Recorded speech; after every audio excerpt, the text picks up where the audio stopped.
한 번 더 기도하도록 하겠습니다. 하나님 아버지, 이 시간 읽은 우리 하나님의 말씀으로 인해 감사를 드립니다. 이 말씀을 위해 심장에 꽂혀지게 도와주시고 그것이 성령의 그 이해 깨달으심과 비치심으로 또한 성령의 역사심으로 일어날 수 있도록 주여 이끌어 주시옵소서. 감사하며 예수님 이름으로 기도합니다. 아멘. 네. 우리가 창세기 계속해서 강의를 이제 하고 있는데 이제 거의 이제 끝이 보입니다. 근데 창세기 47장은 우리가 건너뛰었는데요. 창세기 47장에는 야곱이 애굽의 바로 왕을 드디어 만나는 장면이 47장에 나오죠. 거기서 근데 그 바로 왕이 뭐라고 묻습니까? 야곱에게 내 연세가 얼마뇨 하고 묻는 왕의 질문에 야곱은 내 나그네 길의 그 세월이 130년이다 하고 대답했습니다. 이렇게 야곱은 분명히 그의 인생을 어떤 길로 보았습니까? 나그네 길로 보았고 자신을 본향을 찾아가는 순례자로 인식을 했습니다. 그래서 여러분 신약 성경을 보면 사도 베드로는 베드로전서 2장 10절에서 그리스도인을 이 세상을 지나가는 나그네 그리고 순례자로 표현을 했습니다. 나그네요 순례자로 표현을 했습니다. 이 세상에 머물지 않기 때문에 나그네입니다. 또한 목적지 없이 떠도는 것이 아니라 그냥 목적지 없이 떠돌면 그냥 그것은 나그네죠. 그냥 목적지 없이 떠도는 것이 아니라 분명한 거룩한 본향을 향하여 가는 분명한 목적지가 있는 인생이기 때문에 순례자로 또한 표현을 합니다. 그래서 인생을 천국을 향하여 가는 나그네와 또한 순례자로 살아가는가? 이것이 우리의 인생에 있어서 매우 중요한 질문입니다. 이것을 믿지 못하면은 결코 아버지 하나님 나라에 들어갈 수가 없고 지옥에 갈 수밖에 없는 것입니다. 이제 죽을 기한이 가까운 것을 안 야곱은 그 아들 요셉을 불러서 나를 애굽에 장사하지 않기를 맹세하고 내가 조상들과 함께 눕거든 너는 나를 애굽에서 메어다가 선영에 장사하라 이렇게 자기 아들 요셉에게 당부를 합니다. 야곱은 아들 요셉이 총리 대신으로 지금 영화를 누리고 있는 그야말로 부귀 영화와 권세를 누리고 있는 이 이집트에 묻히기를 원하지 않았습니다. 가나안 땅에 묻히기를 소원을 했습니다. 이것은 하늘나라를 간절히 사모하는 야곱의 신앙을 나타내 주는 것입니다. 야곱이 130년 동안 살던 그 가나안을 떠나 이집트에 이민 간 지 117년이 지났습니다. 그러니까 지금 나이가 147살이에요. 147살. 130세 때 온 것 같으니까 그리고 17년이 지났으니까 이 땅을 삶을 이제 이 세상의 삶을 마감할 때가 되었던 것입니다. 그래서 야곱이 이제 죽을 병에 이제 늙어서 뭐 어떤 특별한 질병이 걸린 것이 아니라 이제 나이 들고 죽어서 늙어서 이제 병이 들었다는 소식을 들은 이 이집트의 총리인 요셉이 이제 자기 아들들을 데리고 아버지 병문안을 옵니다. 여기까지 이제 지금 창세기 47장에 나오는 이야기들입니다. 48장이 아니라. 그래서 야곱은 이 아들 요셉 앞에서 그리고 그의 두 손자 앞에서 그동안 하나님께서 인도해 주신 자신의 그 인생의 간증을 나눈 뒤에 이제 손자들을 축복하려고 합니다. 그래서 유대인들은 머리에 손을 얹고 축복하는 일이 많이 있습니다. 성경에도 그런 장면들이 많이 나오죠. 혹 여러분들이 사랑하는 사람들에게 축복할 만한 특별한 일이 있을 때 권위를 가진 사람이 머리에 손을 얹고 축복하는 것은 참으로 귀한 것입니다. 좋은 의미입니다. 이것은 하나님께서 나에게 어떤 특별한 은총을 내려주신다고 생각하고 믿고 받는 것이 필요합니다. 그러나 동시에 이것은 각별히 주의해야 합니다. 하나님께서 특별히 사랑하시는 여러분들의 머리잖아요. 그래서 하나님께서 가정과 교회에 주신 그 질서에 따라 권위를 받은 사람 외에는 함부로 여러분의 머리에 손을 얹게 해서는 안 됩니다. 요셉은 이제 아버지 야곱의 눈이 어둡기 때문에 야곱의 그 오른손 앞에는 큰 아들을 뒀을까요? 작은 아들을 뒀을까요? 야곱의 오른손 앞에 큰 아들을 그리고 야곱의 왼손 앞에 작은 아들을 데리고 와서 이제 아버지 야곱이 그 아들들의 머리에 손을 얹어서 축복하게 하려고 합니다. 근데 큰아들이 누구죠? 므낫세입니까? 에브라임입니까? 므낫세고 작은 아들이 에브라임입니다. 근데 야곱은 이 요셉의 당연한 상식, 그 예상을 깨고 손을 반대로 내어서 손을 엇바꾸어서 요셉의 아들들을 축복하는 것입니다. 그래서 요셉은 이상하다고 생각하며 아버지 그러지 마옵소서 이렇게 하며 야곱의 오른손을 옮기려고 합니다. 큰아들인 므낫세의 머리로 옮기려고 한 것이겠죠. 그래서 요셉은, 이 아들 요셉은 아버지가 눈이 어두워서 큰 손자와 또한 이 작은 손자를 구별 못한 것으로 안 것이겠죠. 그러나 야곱은 그 같은 요셉의 그 요청을 허락하지 아니하고 이렇게 말합니다. 나도 한다 내 아들아 나도 한다. 두 번이나 얘기합니다. 나도 한다 내 아들아 나도 한다. 그도 한 족속이 되고 그도 크게 되려니와 그 아우가 그보다 큰 자가 되고 그 자손이 여러 민족을 이루리라. 이렇게 하면서 요셉의 작은 아들 에브라임을 큰아들 므낫세보다 더 앞세웠던 것입니다. 동생인 에브라임에게 형인 므낫세보다 나은 축복을 준 것은, 장자의 축복을 준 것은 동생의 형보다 더 나은 면이 있다거나 혹은 동생의 어떤 공로가 있어서 그런 것이 아니고 이것은 하나님만 알고 계시는 선하시고 기쁘신 뜻에 따른 것입니다. 야곱은 지금 자기가 하는 일을 알고 있다는 거예요. I know what I'm doing. 야곱은 자기가 지금 뭘 하고 있는지 알고 있다는 거예요. 그리고 그가 실수를 한 것도 아니고 어떤 기분이나 아니면 어떤 편애 속에서 하는 것이 아니라 하나님의 영으로 하나님의 뜻을 따라 하는 행동임을 말하고 있는 것입니다. 이 같은 야곱의 예언적인 축복은 적중해서 후일 이스라엘 지파들이 광야에 집결하죠. 이 광야에 집결했을 때 에브라임이 므낫세보다 수요가 많았고 여호수아도 바로 에브라임 출신입니다. 므낫세 지파는 어떻게 됩니까? 나중에 가나안 땅 들어가서도 나누어서 요단 동쪽에 요단 서쪽에 그러다 보니까 힘이 없게 되죠.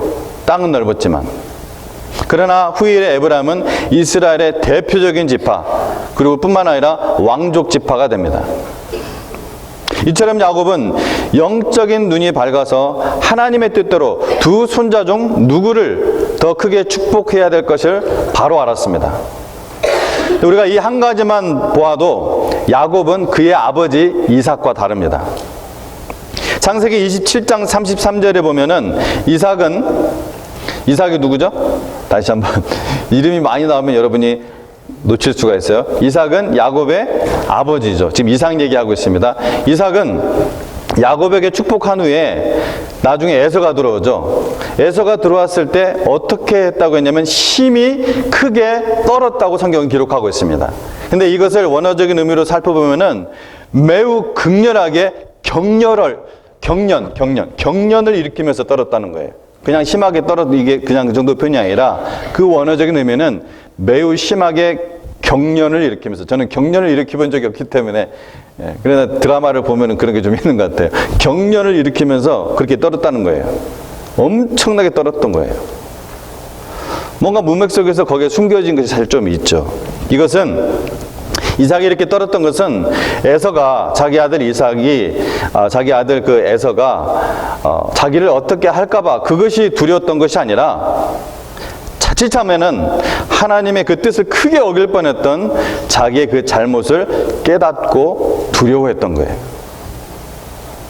사실 이삭은 말년에 이 눈이 안 좋아졌잖아요. 이삭도 그죠? 말년에 이 눈뿐만 아니라 영적인 눈까지 아주 어두워졌습니다. 에서가 아닌 야곱을 택하셨다는 하나님 말씀을 알고 있었습니까? 몰랐습니까? 처음부터 알았어요. 그죠? 야곱을 택하셨다는, 에서가 아닌 야곱을 택하셨다는 이 하나님의 말씀을 계속해서 하나님께서는 말씀을 해주셨었어요.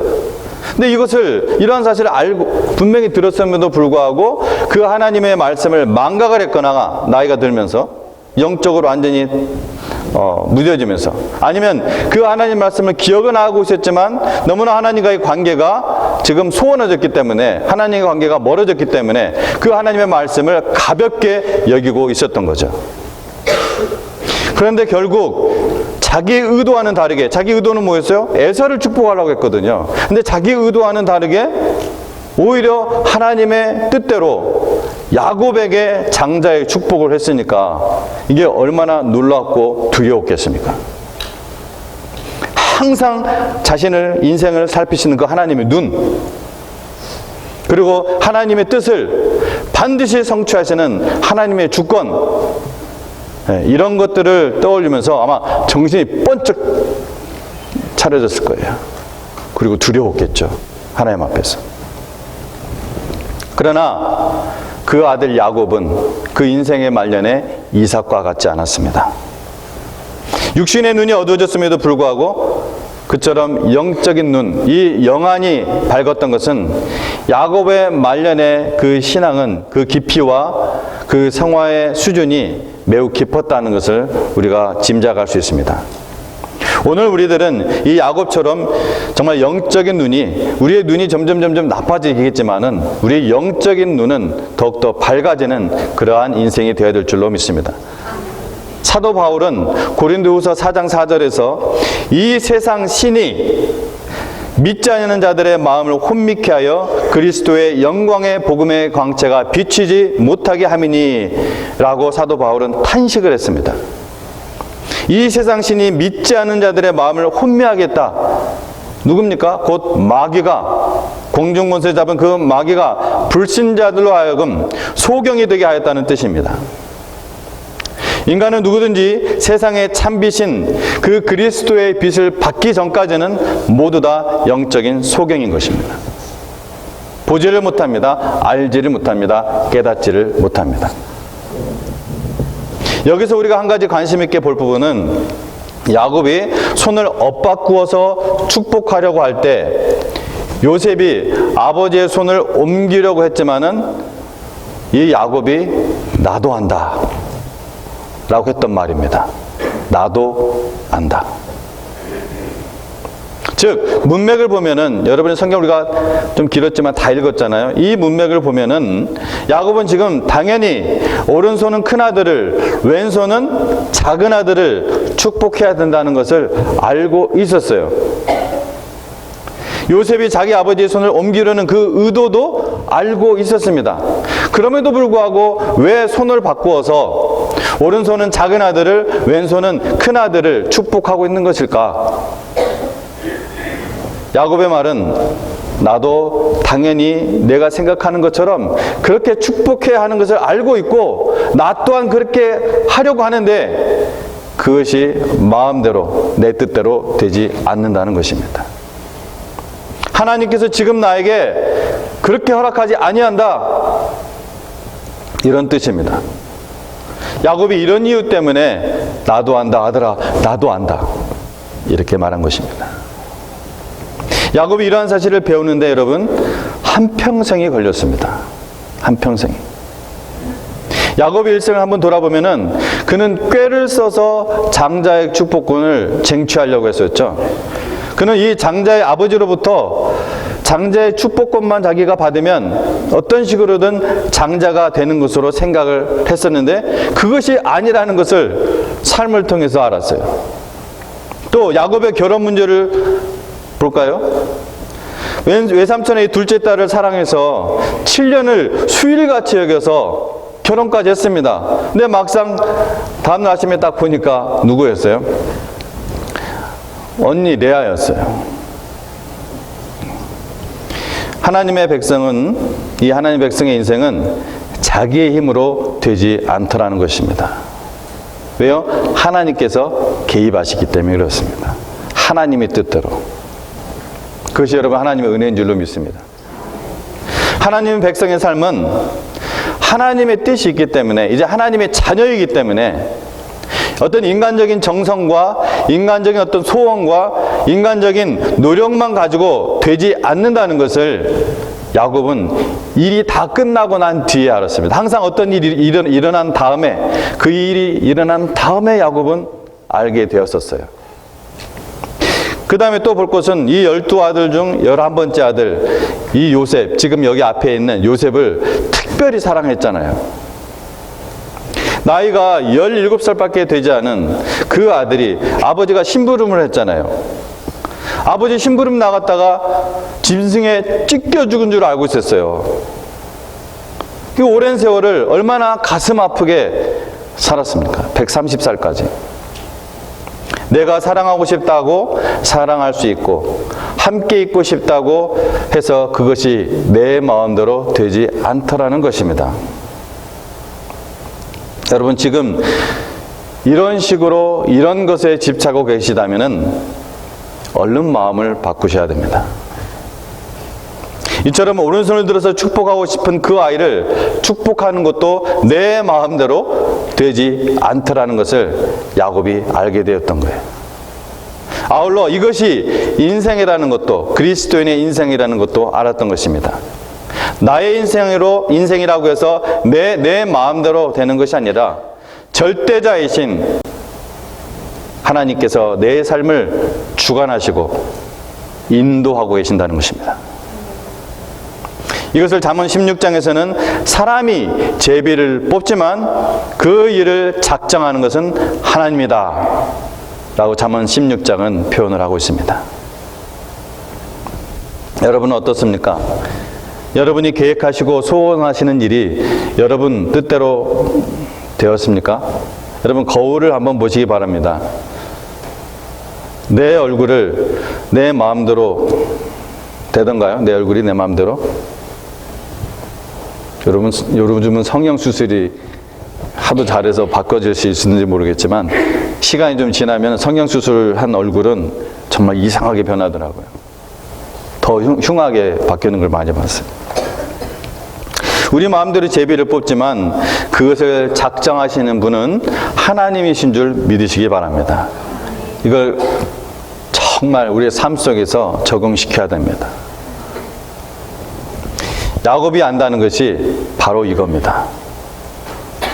나도 안다, 아들아, 나도 안다. 야곱은 꼭 일이 벌어지고 난 후에야 이것을 알게 되었었어요. 지금까지는. 그래서 후회를 했어요. 그래서 고생을 했어요. 그래서 뺑뺑이를 돌았어요. 나이가 130세가 되었을 때도 가나안 땅에서 안정되고 넉넉하게 살려고 했습니다. 누구나 말년은 고향에서 살고 싶어 하죠. 새로운 변화를 원하지 않습니다. 그러나 이것은 인생의 생각이지 하나님의 생각은 따로 있습니다. 하나님께서 가나안에 기근을 보내셔서 고통받게 하십니다. 야곱에게 죽은 줄 알았던 요셉이 이집트의 총리가 되어서 초청을 하게 합니다. 이것을 어떻게 알았겠어요, 야곱이?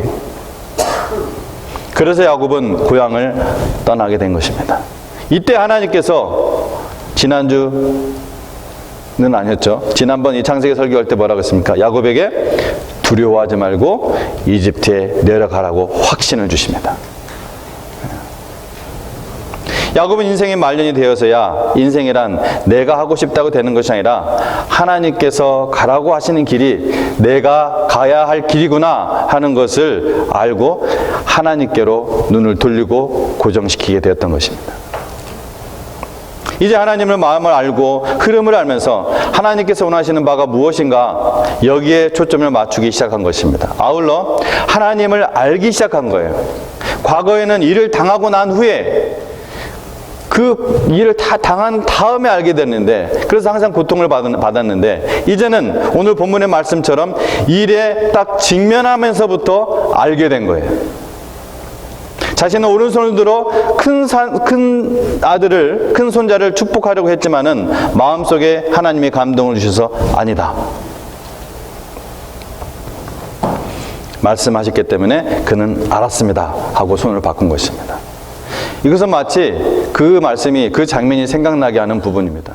아브라함이 아들 이삭을 제단에 올려놓고 찔러 죽이려고 했을 때 하나님께서 아니다, 아브라함아, 아브라함아 급하게 부르시는 하나님의 그 음성을 들었던 그 아브라함 믿음, 모리아산에서의 그 아브라함 믿음은 정말 절정의 믿음이었죠. 지금 야곱이 그러한 믿음이에요. 자기의 의도대로 하는 것이 아니라 바로 그 순간 하나님의 뜻을 바로 깨닫고 바로 순종할 수 있는 그 믿음에 이른 것입니다. 일이 일어나기 전에. 요셉이 아버지의 손을 옮기려고 하자 야곱은 아니다, 나도 한다라고 한 것입니다. 내가 아는 그 정도가 아니라 하나님께서 이 길로 이끄시고 있다는 것을 나는 안다라는 말씀입니다. 그러면서 손을 옮기지 않고 있는 거예요. 이제는 일을 당하지 않고도 일이 닥쳤을 즈음에 아는 거예요. 나도 안다는 것입니다. 한 걸음 더 나아가서 야곱이 아는 바는 모든 축복을 마친 후에 그 자식들의 미래를 21절에서 예언하고 있는 것입니다. 이제는 닥친 그 현재 일뿐만 아니라 앞으로 닥쳐올 미래의 일까지 하나님의 뜻 안에서 알고 예언하게 된 거예요. 얼마나 대단한 일입니까? 이전에는 당하고 난 뒤에 하나님의 뜻을 알았지만, 그래서 항상 후회의 삶을 살았지만, 이제는 손자들에게 축복할 때처럼 지금 하나님께서 나에게 원하는 것이 무엇인지 알게 된 겁니다. 한 걸음 더 나아가서 장래의 일에 대해서도 하나님의 비전 안에서 알게 된 것입니다. 이것이 야곱이 안다는 의미입니다. 하나님과 늘 동행하는 사람은 이것을 압니다. 누가 안다고요? 하나님과 늘 동행하는 사람은 이것을 압니다. 이제 여러분께 제가 질문을 하겠습니다. 여러분은 과거 일에 대해서는 잘 아실 것입니다.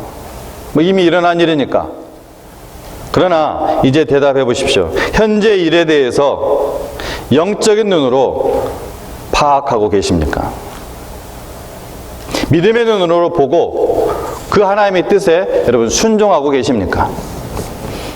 당신을 향한, 여러분을 향한 하나님의 그 비전을 보고 계십니까? 아니, 여러분은 그 하나님의 비전을 보기를 갈망하고 계십니까? 이것을 아는 사람은 시행착오를 하지 않고도 하나님께서 원하시는 그 길로 주저하지 않고 가게 되는 것입니다. 그 길은 실수와 실패가 없는 인생입니다. 그리고 여러분들은 여러분들의 사랑하는 자녀들을 어떻게 인도할 것인가를 알고 계십니까?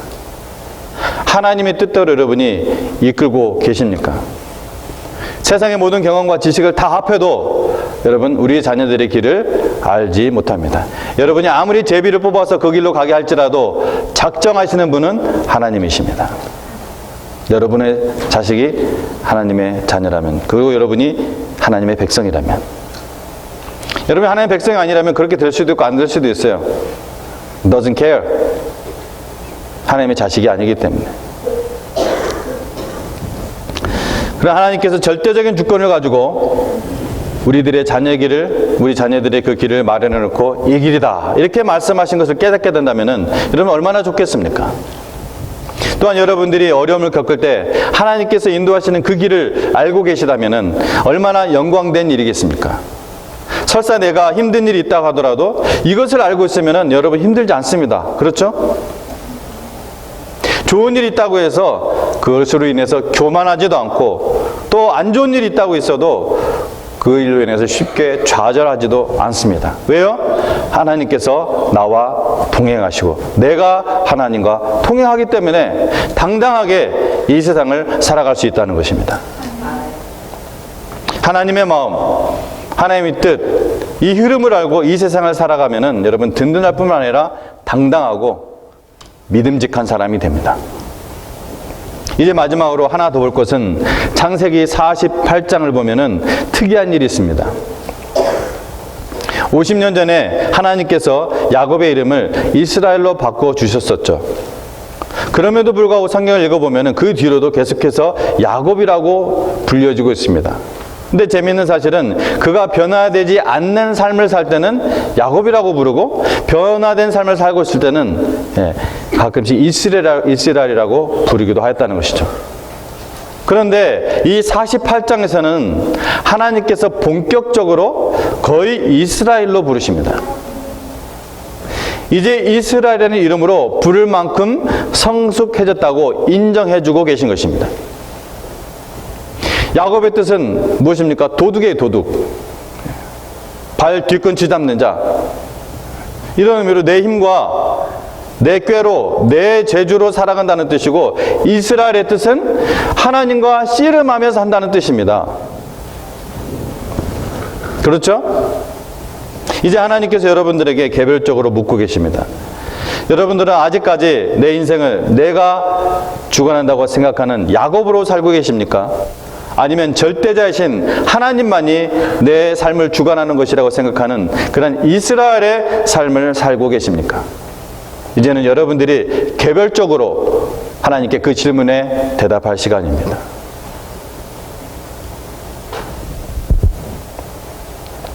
저는 이제껏 눈이 2.0이면 제일 좋은 눈인 줄만 알았었습니다. 근데 그것은 단지 시력 검사표가 2.0까지 있어서라고 합니다. 2.0보다 더 좋은 시력표도 있나요? 시력 검사표도? 아직은 제가 못 본 것 같은데 제 기억으로는 인간의 최고 시력은 공식 기록은 아니지만 이 아프리카 그 초원이나 혹은 몽골 고원에서 생활하는 사람들은 평균 4.0에서 6.0이라고 합니다. 나쁘다고 해도 3.0까지라는 이야기도 있어요. 뭐 제가 과학적으로 이걸 뭐 증명을 해본 적은 없기 때문에. 심지어는 독수리와 맞먹는 9.0의 시련을 9.0의 시력을 가진 사람도 있다고 하니까 엄청나게 놀랍죠. 넓은 평원에서 생활하면서 사냥 활동과 외부의 침입을 막아주는 그 방어막이 없으니까 눈이 발달해야 되죠. 그 눈에 대한 의존도가 높아져서 시력이 높아졌을 것이라고 말을 합니다. 우리 가운데는 육신의 눈이 점점 흐려지면서 불편함과 고통을 겪는 성도님이 계시는 걸 여러분 잘 아십니다. 그러나 육신의 눈이 아무리 좋아도 영안이 어두운 것처럼 불행한 인생은 없습니다. 하나님께서 여러분의 영안을 육신의 눈 6이나 7보다 밝히 열어주셔서 저 천성문을 환하게 보게 되시기를 간절히 축원드립니다. 그래서 하나님께서 하나님 앞에서 네 알겠습니다. 네 알겠습니다. 그리고 여러분 자식들 앞에서 나도 안다. 내 아들아 나도 안다. 이렇게 말을 하면서 천국 순례의 길을 영광스럽게 마치는 여러분 되시기를 주님의 이름으로 다시 한번 축원드립니다. 기도하겠습니다.